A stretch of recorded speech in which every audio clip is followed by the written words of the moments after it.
C'est la multiplicité des rencontres qui fait naître une troisième force, la création, qui n'existe pas. Et c'est ça qui est galvanisant en fait.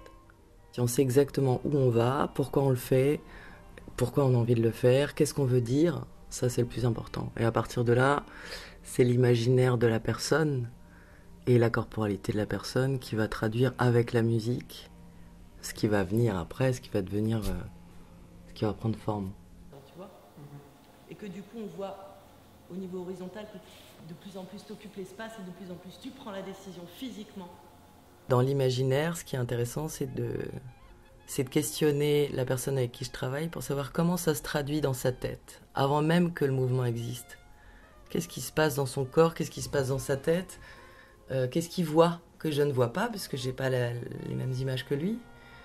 Et c'est de confondre nos mondes et avec le support auditif, avec le support de la musique. Voilà, créer vraiment quelque chose de sensoriel, ça m'intéresse. Comme si on était un peu sculpteur. Est-ce qu'on peut arrondir les angles? Est-ce qu'on peut allonger le travail? Est-ce que du coup, si on travaille sur le rythme, sur la vitesse, est-ce que ça va changer la forme du mouvement?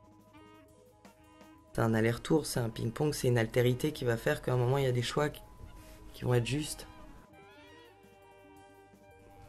Que quand on rencontre des contraintes qu'on devient créatif finalement. Parce que si tout est facile, le trajet il est tout droit et il est hyper semblable. Alors que ce qui crée la singularité d'une création, c'est bien la personne qui va s'approprier ce qu'elle a envie de raconter avec son énergie, avec son intention. Et plus elle est précise, à mon avis, plus elle peut diffuser large et toucher un maximum de personnes. C'est pas parce que c'est difficile qu'on n'ose pas, c'est parce qu'on n'ose pas que c'est difficile. Et souvent on est inhibé parce qu'on est déjà dans le résultat. Alors que quand on est dans le processus de création, eh ben on est content à chaque étape. Parce que c'est comme une surprise, on ouvre des cadeaux à chaque fois, on se dit ok on y va pas. Ah non cette porte on la ferme. Et on va plus loin, on y va, ok, là c'est juste. Quand on est dans un objectif de résultat, on oublie de nourrir le chemin. Et le chemin, c'est des objectifs de progression. C'est d'aller encore plus loin, soit artistiquement, soit techniquement, soit au niveau de l'exécution, soit au niveau de la finesse auditive, parce qu'on veut porter l'attention du public sur la musique. On a envie de se mettre un peu à distance par rapport à la musique. C'est la musique qui raconte, et après on revient. Et du coup, c'est pas la musique un support musical et je danse dessus, c'est on danse ensemble.